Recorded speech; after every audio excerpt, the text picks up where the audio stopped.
Hello everyone, I hope आप सभी अच्छे होंगे। मैं जॉनी सैनी आपका स्वागत करता हूं आपके अपने YouTube channel new thought coaching पर। हम देख रहे थे कक्षा 10 और कक्षा 10 में आपका चला हुआ था चैप्टर नंबर 7 निर्देशांक ज्यामिति। उसकी एक्सरसाइज चली हुई है 7.3।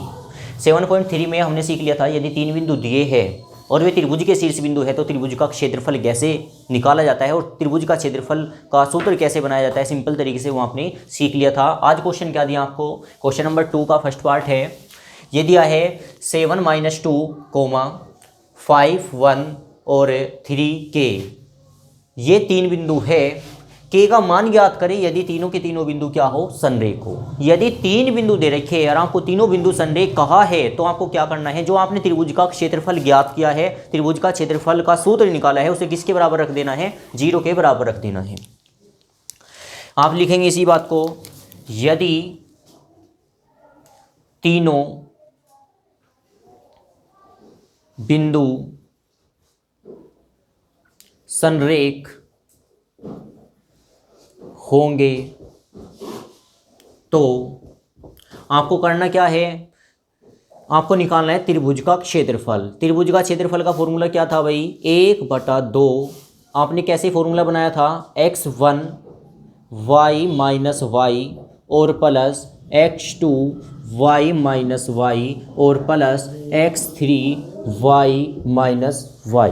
और आपको करना क्या है, इसमें साइक्लोइड से 3 नंबरों को घुमाना है। यहाँ पे कैसे, ये देखते हैं। ये किसके बराबर होगा, 0 के बराबर होगा, क्योंकि उसने कहा है कि तीनों बिंदु क्या है, संरेख है। तो आपको करना क्या है, केवल इतना करना है कि जो त्रिभुज का क्षेत्रफल का फॉर्मूला था वो किसके बराबर हो जाएगा, 0 के बराबर हो जाएगा। अब इसमें करने वाले क्या है, हम इसमें ध्यान रखें साइक्लोइड कैसे चलता है। 1 1 के बाद क्या आता है, 2 2 के बाद क्या आता है, 3 और 3 के बाद वापस क्या आता है, 3 के बाद आएगा।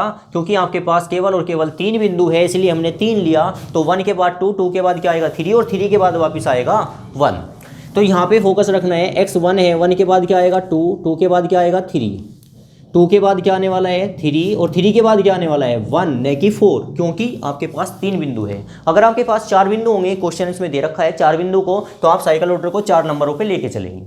यहाँ पे 3 3 के बाद क्या होगा 1 1 के बाद क्या होगा 2, इतना सा आपको करना है।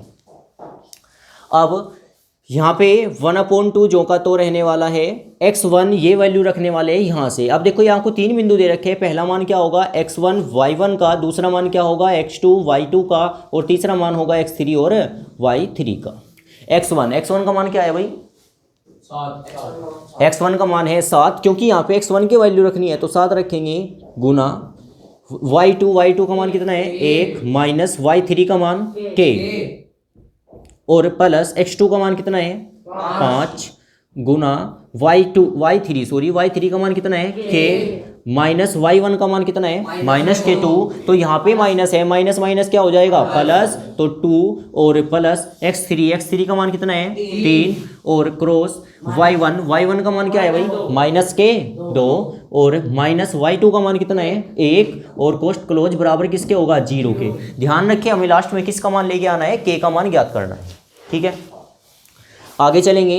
1/2 जो का तो रहने वाला है, यहाँ पे क्या आएगा 7 की गुना अंदर करोगे 7 ही कम 7 माइनस 7 की गुना k के साथ क्या आएगी 7k और प्लस 5 की गुना k में करेंगे क्या आएगा 5k और 5 दूनी कितना हो जाएगा 10 और प्लस यहाँ पे क्या होगा 3 गुना 2 और 1 कितना होगा 3 माइनस का 3 होने वाला है, क्योंकि इसके बाद हम गुना करने वाले हैं।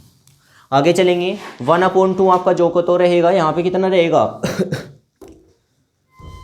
7 और 7k प्लस 5k और प्लस 10, ये 3 तिया कितना हो जाएगा 9 माइनस के 9 बराबर कितना होगा 0।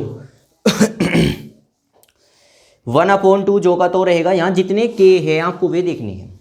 यहाँ पे आपको दिख रहा होगा 7k और 5k, 7 में से 5 गया कितना बचा 2, 7 में से 5 गया कितना बचा 2k का माइनस का बचेगा 2k, क्यों, क्योंकि माइनस का ज़्यादा बचा हुआ है।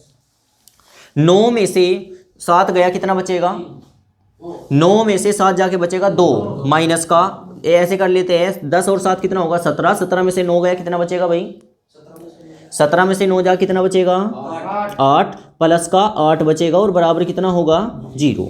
ये पोर्शन ध्यान रखें, जो भी इधर भाग में है उधर क्या में जाएगा गुना में, तो यदि वो गुना में जाएगा 0 के साथ गुना करेगा तो क्या आएगा 0। तो यहाँ पे कितना आने वाला है 2k प्लस कितना 8 बराबर कितना 0।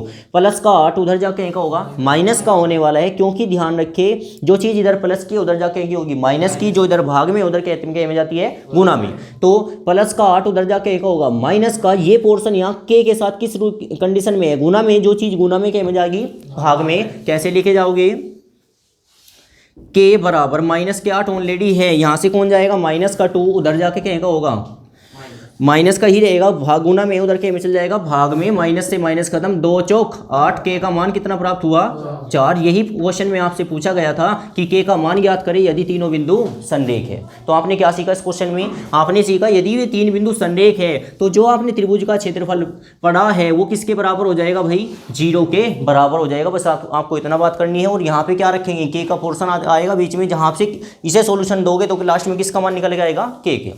तो आई होप ये आपको क्वेश्चन भली प्रकार से समझ में आ गया होगा। ये वीडियो आपको कैसी लगी प्लीज़ कमेंट करके अवश्य बताइए। वीडियो देखने के लिए आपका धन्यवाद।